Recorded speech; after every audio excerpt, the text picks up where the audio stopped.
the flame and blood and destruction of Pearl Harbor, there began on December 7th, 1941, the most momentous year in all the annals of the American Red Cross.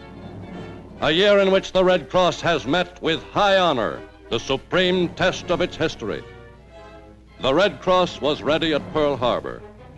Aiding Army and Navy medical staffs, Red Cross workers were on hand with the sorely needed reserves of surgical dressings and supplies, and the bodies of the life-saving blood plasma, which it had been collecting and storing for months.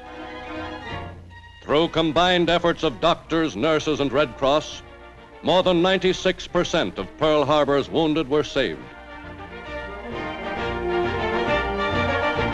From Washington, the national headquarters of the American Red Cross, are directed the activities of a vast and expanding field organization whose stupendous war task, undertaken at the request of the Army and Navy, is to look out for the welfare of millions of men in America's armed forces, to serve each individual soldier or sailor as friend and advisor, and as a link with the folks back home, as well as to help solve the personal problems and ease the worries of convalescence in hundreds of Army and Navy hospitals.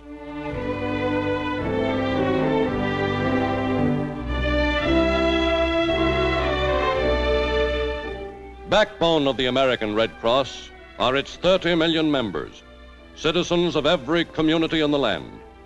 Surgical dressings are being turned out at the rate of 500,000 an hour by volunteers of the Red Cross Production Corps.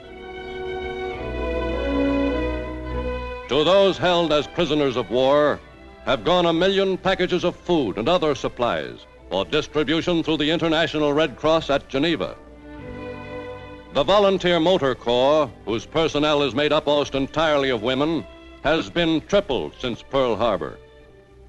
In hundreds of out-of-the-way posts and stations, its members augment the work of the Canteen Corps by providing special and welcome comforts for servicemen on duty.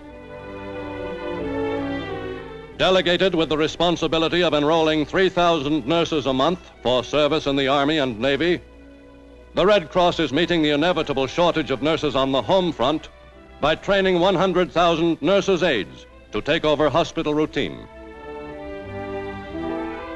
Another Red Cross function is the teaching of first aid and home nursing to millions of U.S. citizens.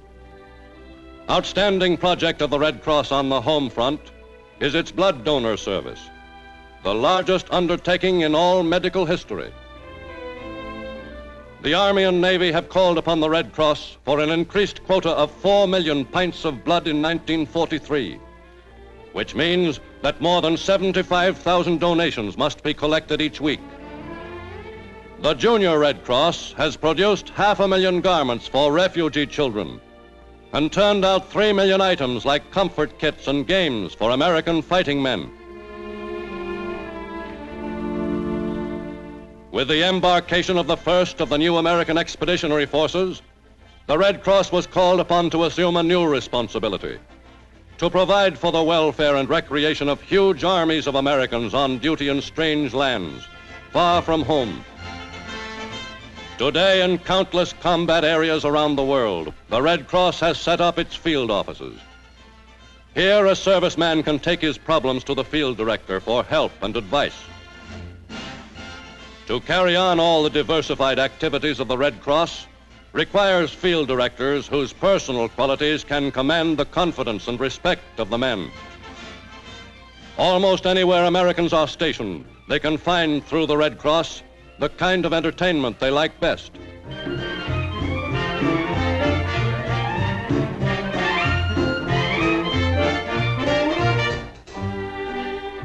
In dozens of foreign cities, the Red Cross has taken over whole hotels and converted them into clubs, like the famed George Washington Club in London, where American servicemen can find companionship and hospitality.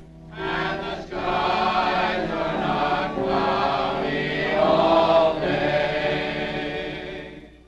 In whatever part of the world the American serviceman finds himself, nearby there is likely to be a club where he can get a room and breakfast for less than 50 cents, and where he can spend his days of leave cheaply and pleasantly. Nothing is more important to the morale of our fighting men than the Red Cross Home Service, which acts as a friendly medium of communication with families back home. Since Pearl Harbor, trained Red Cross workers have given help or advice in 1.5 million cases. Best fitted to tell what the Red Cross means to men on the fighting fronts are those who know from experience. If you want to know what the Red Cross does for servicemen, just ask any submarine sailor. When we get back to some foreign port after weeks on patrol, it's pretty swell to be able to drop into a Red Cross club and have some fun. I'm on a carrier in the South Pacific. I got hit by a bomb fragment, and I wouldn't be here now if it wasn't for the blood plasma the Red Cross collected. I was on Guadalcanal for almost 5 months. First few weeks, I used to worry about my family a lot. I hadn't heard from them. But the man from the Red Cross got in touch with them for me, and I found out my wife had the baby we expected okay. 8 pounds, both doing fine. Another who knows from experience what the Red Cross means is J.B. Powell, an American newspaperman who lost both his feet in a Japanese prison. You'd have to spend 6 months in a Japanese internment camp, as I did, to understand what it means to men in enemy prison camps when letters and packages of food and medicines arrive through the Red Cross. If the Red Cross never did anything but that, it still would have earned all of the gratitude, all of the praise, and all of the support we Americans can give it.